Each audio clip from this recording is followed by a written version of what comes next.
എടുക്കട്ടെ പറയട്ടെ hello guys, അപ്പൊ നമ്മൾ ഇന്നിവിടെ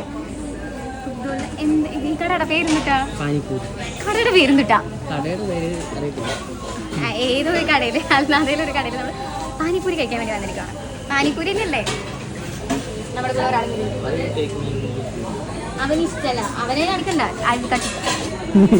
ഇത് ഇച്ചിരി അഹങ്കാരമുള്ള പഞ്ചാബി ആണെന്നുള്ള ആ അഹങ്കാരമാണ്. ഇത് ഇഷ്ടമല്ല എന്റെ വീഡിയോ. ഇതാണ് സച്ചിനാണെന്ന് നമുക്ക് ഫുഡ് ഡൊണേറ്റ് ചെയ്തിരിക്കുന്നത്. സച്ചിന്റെ വലിയ മനസ്സിന് താങ്ക്സ്. അവിടെ ആ ചേട്ടൻ പാനിപ്പൂരി ഉണ്ടാക്കുന്നുണ്ട്, എന്തൊക്കെയോ കാണിച്ചിട്ട്. അതെന്താണ് ഇത് മണി അടിക്കുന്നത്?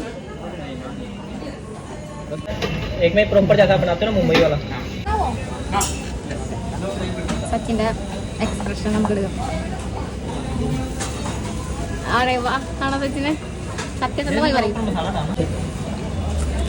എനിക്കിത് ഒറ്റയ്ക്ക് കഴിക്കാൻ പറ്റും.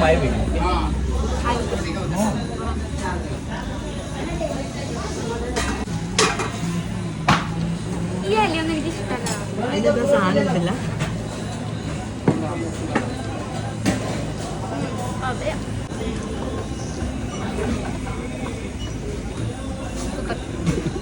അപ്പൊ നമ്മൾ പാനിപ്പൂരിയൊക്കെ കഴിച്ച് പാനിപ്പൂരിനെ പറ്റി പറയുകയാണെങ്കിൽ നല്ല പാനിപ്പൂരിയായിരുന്നു, നല്ലതാണ്. നമ്മുടെ നാട്ടില് എനിക്കറിയില്ല, കേരളത്തിലത്തെ പാനിപ്പൂരിനെക്കാട്ടി നല്ല ടേസ്റ്റ് ഉണ്ട് ഇവിടുത്തെ. ഇതിലിപ്പോൾ നമുക്ക് സ്പൈസി ആയിട്ടുള്ളത് തന്നു, സ്വീറ്റ് ആയിട്ടുള്ളത് തന്നു. എനിക്ക് കൂടുതൽ സ്പൈസിയാണ് ഇഷ്ടപ്പെടുന്നത്. നല്ല അടിപൊളി സാധനം വരുന്നത്. തന്തറാണ്, വേർത്താണ്. കൊടുക്കുന്ന പൈസക്ക് 5 എണ്ണം കിട്ടും തോന്നുന്നു അല്ലേ? ഒരെണ്ണത്തിനുള്ളിൽ 5 പാനിപ്പൂരിൻ്റെ മറ്റേ പൊളി കിട്ടും. നല്ല ടേസ്റ്റ്.